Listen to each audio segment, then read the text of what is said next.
You know, we're about to dive into a story that's more than 2,500 years old, but it really starts with a question we all ask ourselves at some point. Is this really all there is? This is the journey of one man whose search for that answer would literally change the course of history. And this is the question that kicks it all off, right? How does a man who has absolutely everything, we're talking power, wealth, a kingdom just waiting for him, how does he decide to just walk away from it all? This single choice is the dramatic heart of his entire story. So before he was the Buddha, he was a man with a name and a family. The ancient texts tell us he was part of the Gotama clan, born into the noble Sakya lineage. So right from the start, we know this isn't some mythic figure who just appeared out of thin air. No, he was a real person born into the ruling class of his time. Okay, so let's start where he did, in a world of royalty. This first part of his life really sets the stage for the incredible transformation that was about to happen. And this isn't just a vague legend, The story is grounded in some very real specifics. His city was Kapilavastu, his father, King Suddhodana, his mother, Queen Maya. He even had a wife, Yasodhara, and a son, Rahula.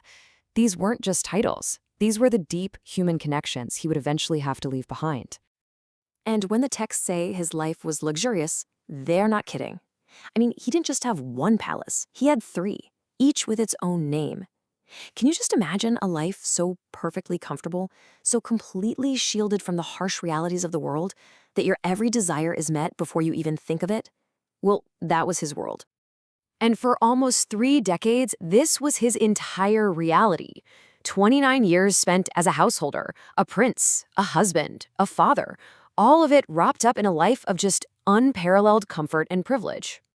And then, everything changed. This is the pivot point of his entire life. It's the moment the prince decided to become a seeker.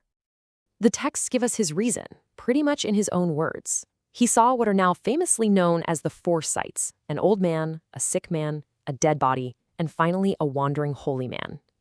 In that moment, he didn't just see suffering, he saw a possible way out. And that changed everything. So let's just break down that sequence of events, because it's the big turning point. The sights gave him the why, leaving on his horse was the action, and what came next was a total rejection of his old life, trading all that princely comfort for extreme, unimaginable hardship. And listen, this was not some brief experiment. For 6 long years, he pushed his body and his mind to their absolute limits, diving into the harshest ascetic practices you can imagine. This was a period of intense, relentless struggle, really testing the very edge of what a human being can endure. So, after 6 years of this extreme search, his path takes another turn. This next phase is all about the culmination of that struggle. It's the breakthrough he had been working so hard for. The state he finally reached has a very specific name: Samma Sambodhiñana. Now that translates to the supreme, perfect self-enlightenment. And this is key. It wasn't a gift from a god. It was an awakening he achieved entirely through his own effort and his own insight. The level of detail in these texts is just fascinating.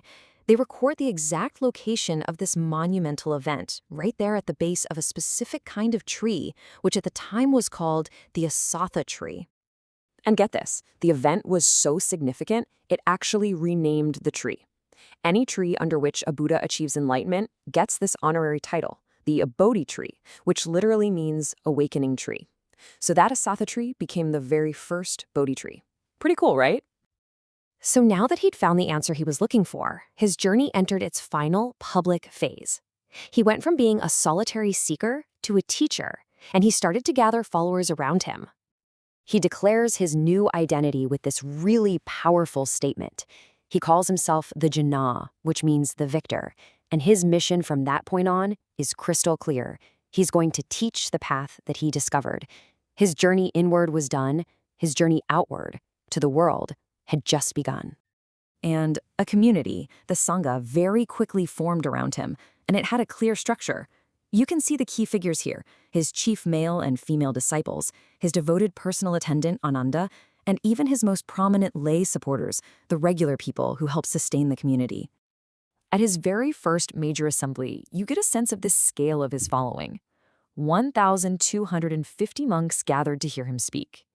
I mean, that's a powerful number that shows you just how quickly his message started to catch on. But here's the part that is just mind-blowing. It wasn't just a big group. According to the texts, every single one of those 1,250 monks was a kinasava, which means they were already fully enlightened beings themselves. Just try to picture that. This wasn't a teacher talking to a bunch of students. This was an assembly of equals. And so, the prince who left his palace finally found his true role. He was no longer just a member of the Gotama clan. He became known as Gautama, the teacher, the awakened one, and as the text says, a refuge for all beings. Which brings us right back to that title he gave himself, the victor.